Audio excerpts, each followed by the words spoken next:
Bom, Márcio, posso dar início? Bom, boa tarde a todos. Quero agradecer o convite do Theo e do Márcio, e até ontem à noite eu confesso que eu não sabia exatamente o que eu ia falar.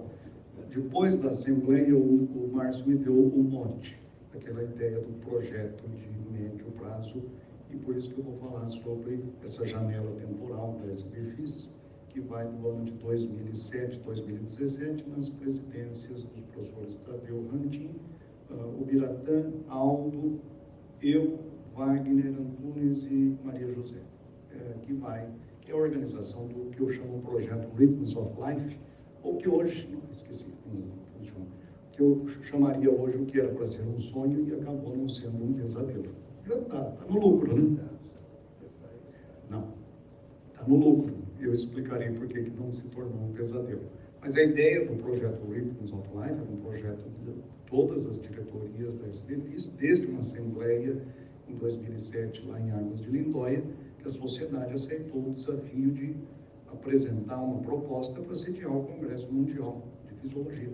E eu defendi arduamente essa ideia e participei ativamente com todos os colegas, que eu não vou nominar aqui, porque todo o conselho da SBFIS naquele período e as diretorias correspondentes de 2007 a 2017, mas o Walter lembrou bem, isso começa lá com o professor Antunes, a ALACEF, depois o Joint Meeting com a FISOC, e que evoluiu para o projeto Rhythms of Life.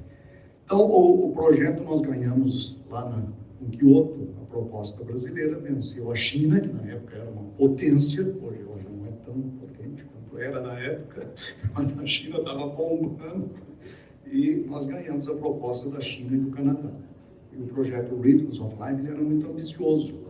A gente queria criar na SBFIS uma profissionalização da gestão, da mesma forma que as nossas parceiras FISOC e APS, que são verdadeiras potências na área da fisiologia.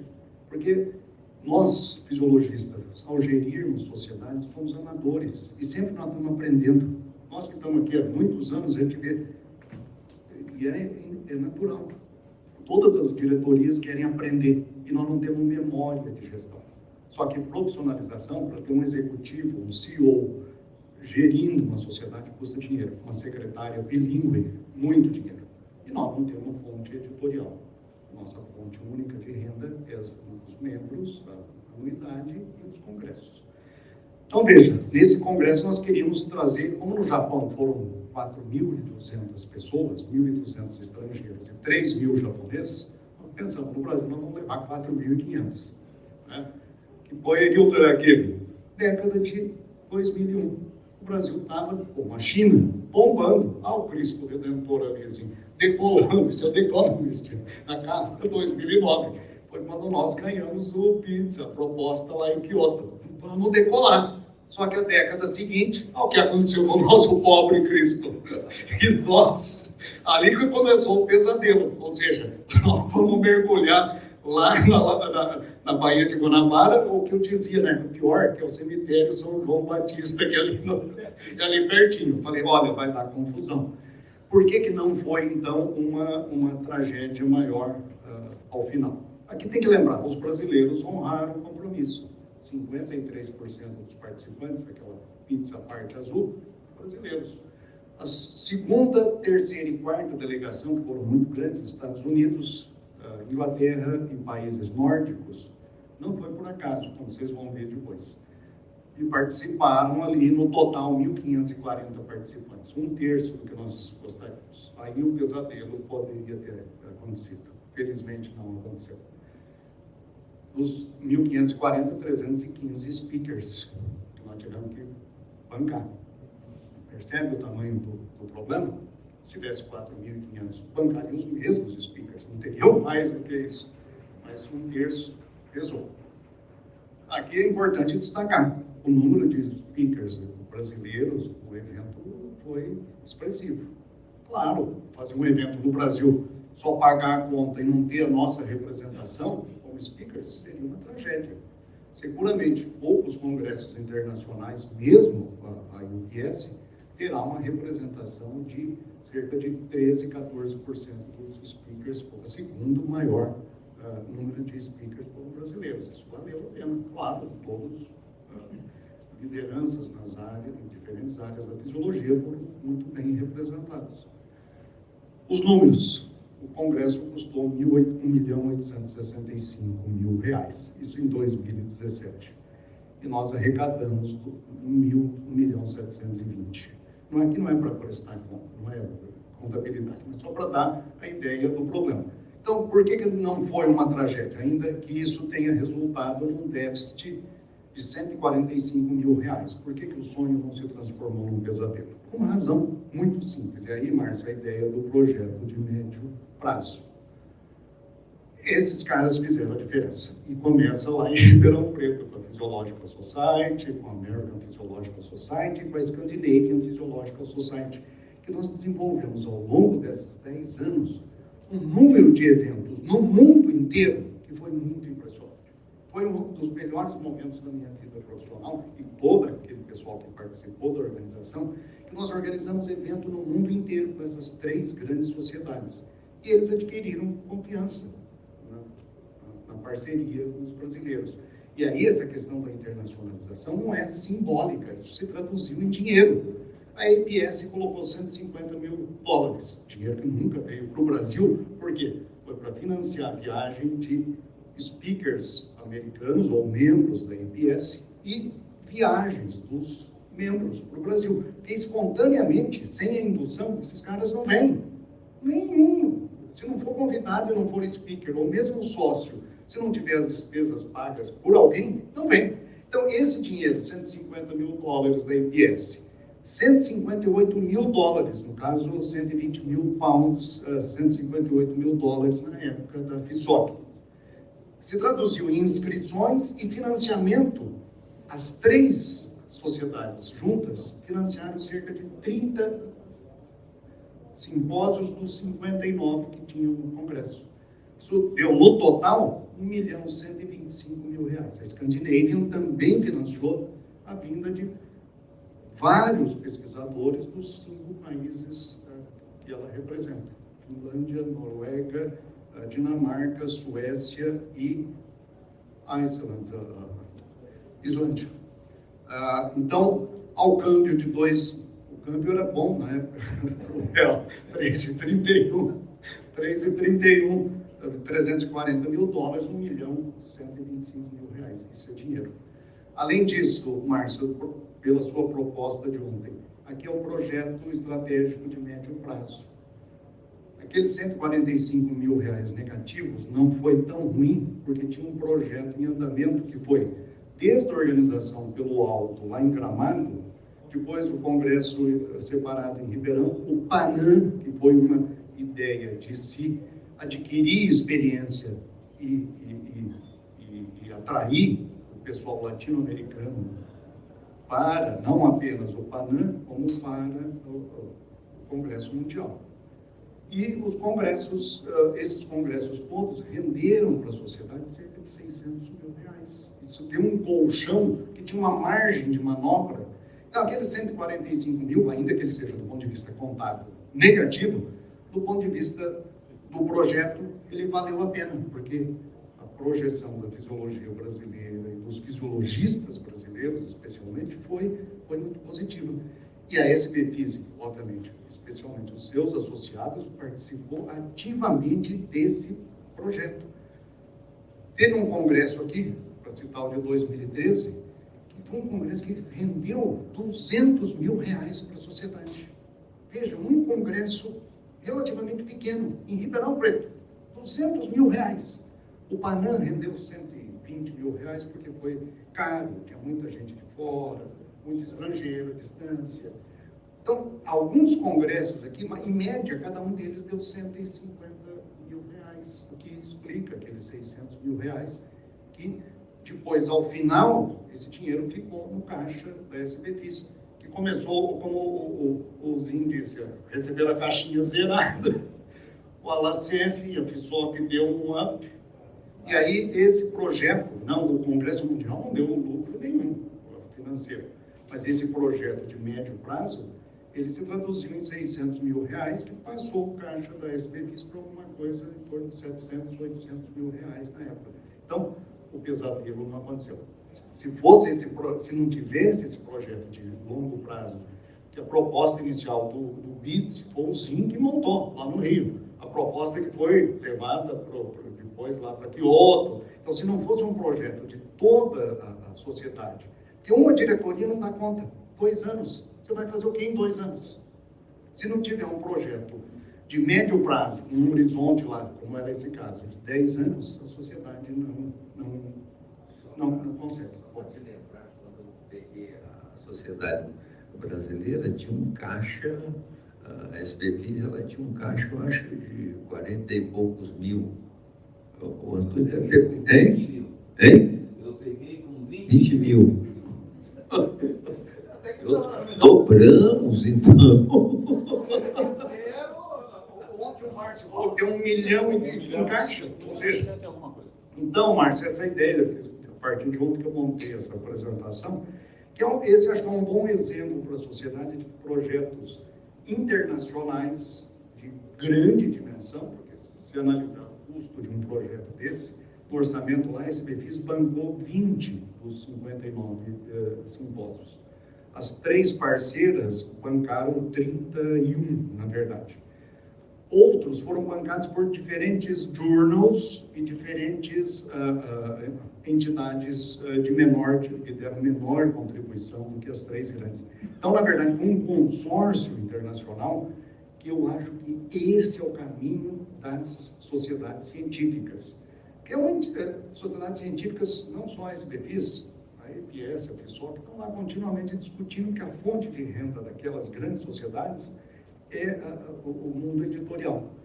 E o Open Access vai penalizar essas sociedades. Então, essa é uma questão que nós temos que discutir. Eu concordo com a proposta de projeto de médio prazo internacional, de criar uma FESB internacional. Esse é o caminho. A FESB internacional, especialmente nesse momento, tem uma grande sacada, que nós podemos conseguir muito dinheiro. É o BRICS Physiology.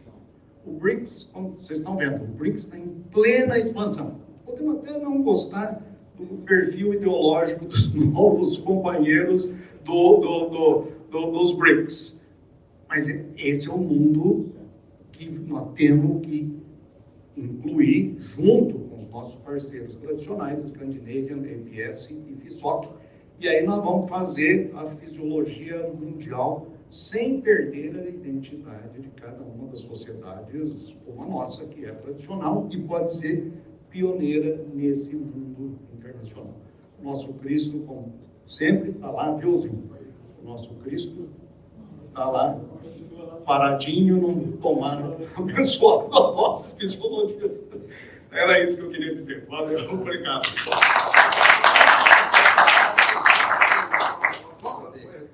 Só perguntar a você, como é que nós vamos resolver o problema idiomático de gente falando russo ou falando mandarim? Esse é o desafio. Agora, com os iranianos, os Emirados Árabes, a Etiópia, e esse é o mundo que esse mundo nós temos um trânsito muito fácil pela nossa diplomacia, não só a diplomacia oficial, como todos os brasileiros, especialmente nós da comunidade científica. Então, Márcio, esse é um caminho que naquele projeto nós temos que pensar na SBFIS global ou numa FESB mundial a partir de iniciativas brasileiras, porque nós temos know-how e temos excelente histórico de relacionamento. Eu não deixaria de fora desse BRICS Physiology os nossos tradicionais APS, FISOC e Scandinavian, porque lá estão. Primeiro, lá estão os nossos amigos, lá que está o dinheiro, e eles são as revistas, as grandes revistas, todas elas na área de fisiologia. Era essa a proposta. Mestre, é muito oportuno esse comentário. Eu vou passar a palavra para quem quiser fazer perguntas, mas eu só queria colocar que a ideia de se fazer... a ideia de se fazer efetivamente esse projeto de médio e longo prazo, eu acho que ele tem que envolver a FESB. Isso barateia demais, isso dá uma visibilidade internacional para o que nós estamos querendo fazer. Eu acho que o que precisa é realmente mudar um pouco o perfil do que nós entendemos como o nosso congresso anual e um congresso com visibilidade internacional. Ou seja, até hoje, eu acho que os congressos da PESB e os congressos da sociedade têm o mesmo perfil. E isso não é bom. O perfil do nosso congresso deveria ser para um bio, para nós mesmos, para colocar o nosso aluno à exposição. E o perfil da PESB, esse perfil grande. Aquele gráfico que eu mostrei com as áreas da fisiologia, nós temos uma coincidência enorme em cima de áreas da PESB. Isso significa que, para eventos internacionais que nós queremos trazer grandes nomes, não existe uma coincidência de interesse da PESB nesse sentido. Então, eu acho que assim, a PESB deveria ser a nossa parceira para coisas desse tipo. Quanto ao BRICS, a incorporação agora da Argentina, do Egito, da Etiópia, que eles vão entrar agora. Algumas dessas nações estão dentro da ABC, que já existe. Ou seja, o que eu estou querendo colocar é, nós temos um certo grau de parceria já pré-existente, independente do BRICS, com alguma dessas nações. Uma que não faz parte do BRICS, a Escandinávia, é um parceiro muito interessante para nós. Eu cheguei a ligar para o senhor para perguntar, do pessoal que estava fora, qual que seria interessante. Um outro ponto que eu queria levantar é essa entrada dentro da comunidade comum europeia via Portugal. Entenda, Portugal, ela não é uma potência em termos de fisiologia. E a ideia é, nós estamos investindo em alguém que vai crescer junto. Ou seja, nós vamos ajudar eles a se estruturar como sociedade. A grande lance aqui agora esse é um bom investimento de médio e longo prazo, porque imagine que a gente construa uma sólida relação interinstitucional entre nós e Portugal, e eles comecem a adquirir uma certa inserção maior dentro da comunidade comum europeia. Olha, se nós participarmos dessa história desde o início, nós vamos ser óbvios parceiros, como o FESB e o SBT são óbvios parceiros. Então, assim, dentro dessa concepção da construção do plano de médio e longo prazo, eu acho que sim. Eu acho que a gente tem que discutir e envolver algumas dessas sociedades fora e até. Márcio, parceria bilateral, isso em diplomacia é o primeiro passo. Nós temos que estabelecer relações bilaterais com Portugal, com Bolívia, com Bangladesh. Naquele projeto lá eu estive em Bangladesh, tenho conexões em nome de todo esse projeto na Índia, que hoje é um BRICS top. O que eu quero dizer é o seguinte, todos os bilaterais são muito bem-vindos, mas não pode ser prioridade. Prioridade é estabelecer metas ambiciosas, muito ambiciosas, de alto risco, para que a comunidade de uma dada sociedade como a nossa encampe esse projeto. E que a gente tenha desafios, como nós passamos ali, como aquele Cristo Redentor, aterrissando de forma imprevista, mas nós não podemos pensar pequeno. Caso contrário, futuras gerações estarão daqui 50 anos discutindo as mesmas limitações que uma sociedade como a nossa e como todas as demais tem. Por isso, a minha proposta é de pensar gigante. E o sonho se rebaixa sempre, não é, professor Antunes? Ou seja, vamos sonhar alto e tudo que a gente conseguir vai ser muito superior. Eu acho que o objetivo último é este. Eu estou só discutindo, talvez, quais passos a gente deveria, em termos de etapas, seguir. E esses passos, obviamente, são uma proposta muito clara de tornar a nossa SBT uma referência da América Latina como um todo. Nós seríamos o porta-voz da América Latina, do mesmo jeito que algumas desses grandes nomes são porta-vozes dos Estados Unidos, são porta-vozes da Europa, são porta-vozes da China. Eu acho que a nossa posição de trabalhar com etapas prévias para ganhar essa condição de efetivamente ser a representação da América Latina é importante. E ela vai nos dar esse projeto secundário de grande envergadura que eu acho que o senhor está colocando. Professor Antunes.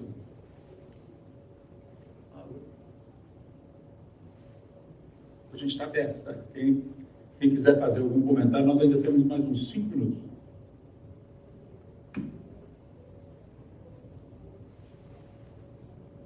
Esse brainstorming, para nós, é muito importante.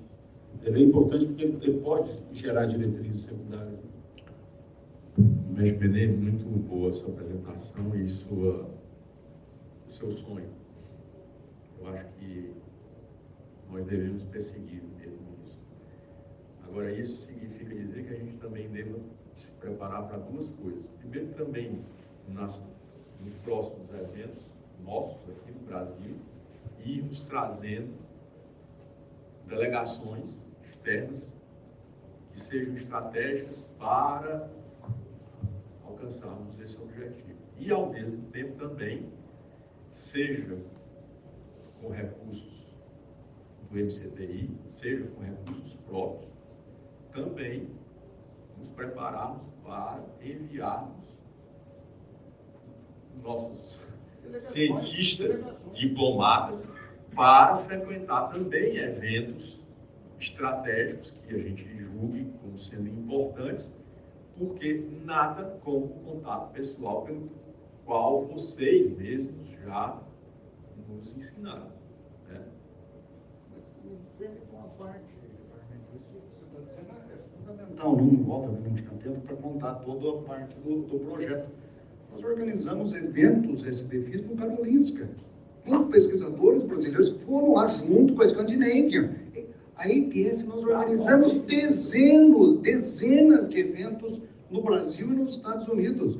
Com a FISOC, não é trazer, nós fazemos tradicionalmente, historicamente, o que nós temos que fazer essas parcerias para dar lá dentro do congresso deles com um simpósio brasileiro, americano, brasileiro inglês, brasileiro Bangladesh, brasileiro indiano, brasileiro Taiwan, brasileiro Japão, brasileiro o que for.